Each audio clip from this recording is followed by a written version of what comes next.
Assalomu alaykum, hurmatli talabalar, hurmatli tinglovchilar. Pul va banklar fani bo'yicha navbatdagi video darsimizni boshlaymiz.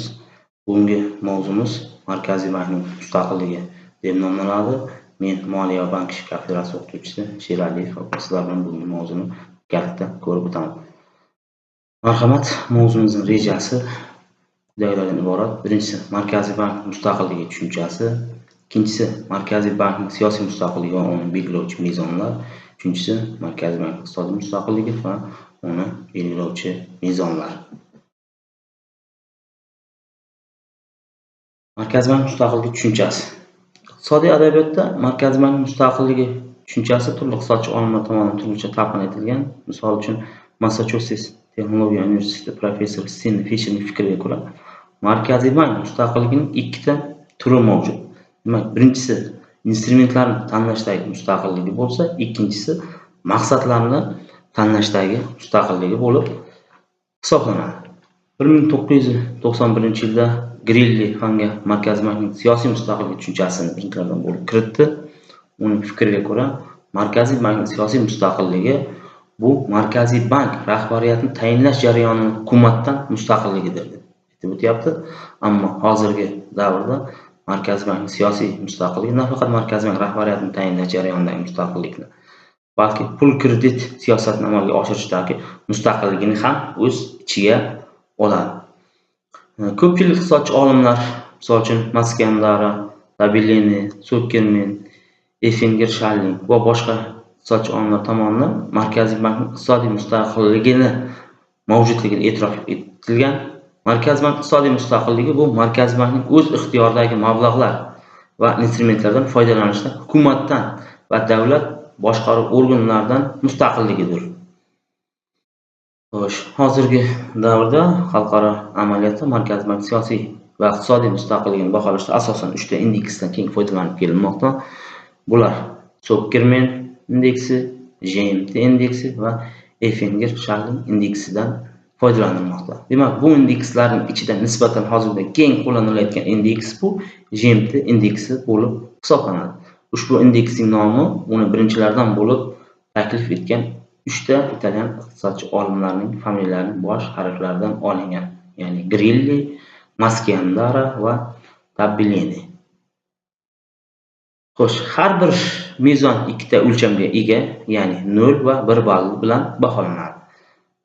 0 ball mustaqillik darajasi past bo'lgan markaziy banklar bo'lsa, 1 ball esa mustaqillik darajasi yuqori bo'lgan banklar oladi. Siyosiy va iqtisodiy mustaqillik indekslari bo'yicha to'plangan ballar qo'shilib umumiy mustaqillik indeksi aniqlanadi. Umumiy mustaqillik indeksining eng yuqori darajasi 15 ballga teng bo'ladi. Shundan 8 ball siyosiy mustaqillikka, 7 ball esa iqtisodiy mustaqillikka qo'yiladi. Demak, marhamat, Markaziy bank siyosiy mustaqilligining mezonlarini birma-bir ko'rib chiqamiz. Demak, GMT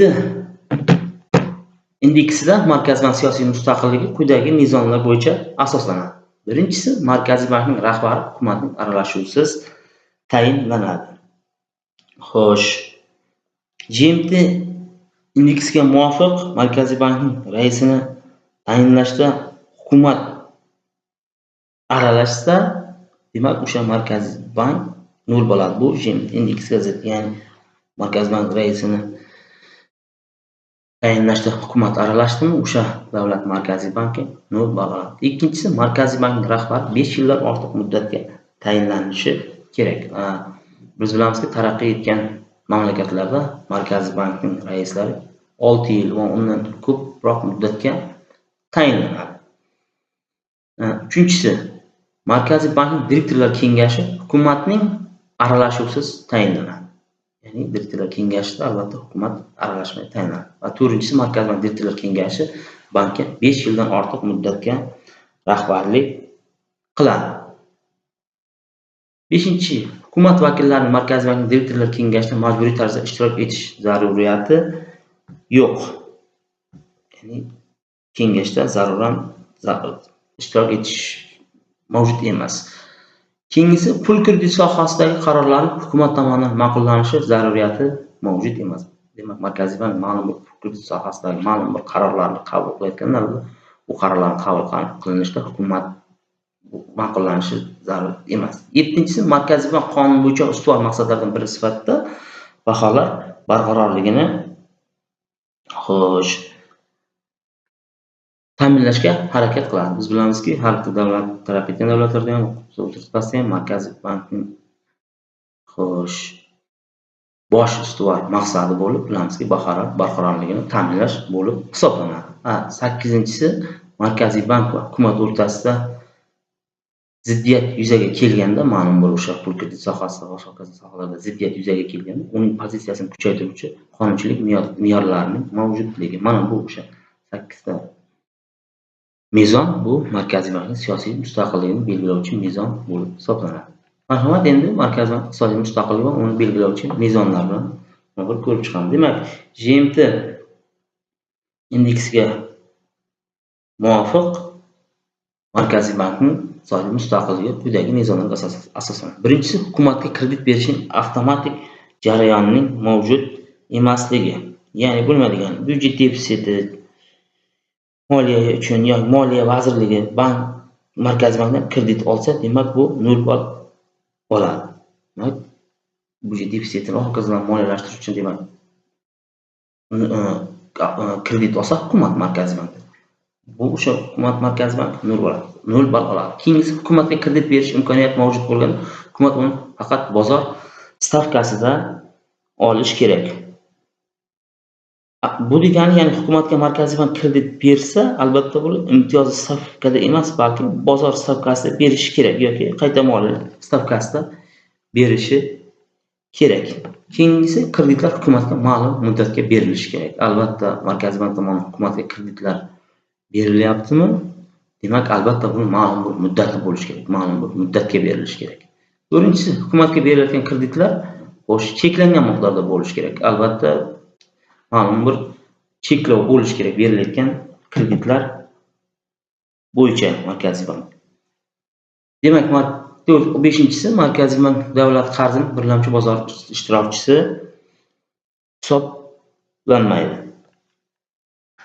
Keyingisi, Markaziy bank o'zining foiz stavkalarini mustaqil ravishda belgilashi kerak. Va 7-si, Markaziy bank bank sektorini nazorat qilish yuzasidan javobgarlikni o'z zimmasiga olmaydi. Mana bu GMT indeksiga muvofiq Markaziy bankning iqtisodiy mustaqilligini belgilovchi 7 ta mezon bo'lib hisoblanadi. Endi GMT indeksiga zid bo'lgan holatlar ham bor. Misol uchun, global moliya iqtisodiy inqirozlar sharoitida GMT indeksi mezonlariga zid bo'lgan holatlar ham yuzaga keladi. Misol uchun, o'sha 2008-yilda boshlangan jahon moliya iqtisodiy inqiroz paytida markaziy banklar va hukumatning qimmat qog'ozlarini birlamchi bozorda sotib olishga ruxsat berildi. Bilamiz, bu esa GMT indeksining Markaziy bankning davlat qarzining birlamchi bozor ishtirokchisi hisoblanmasligi mezoniga ziddir. Bundan tashqari, inqiroz davrida markaziy banklar tomonidan hukumatlarga berilgan kreditlarning hajmi ham keskin oshiriladi.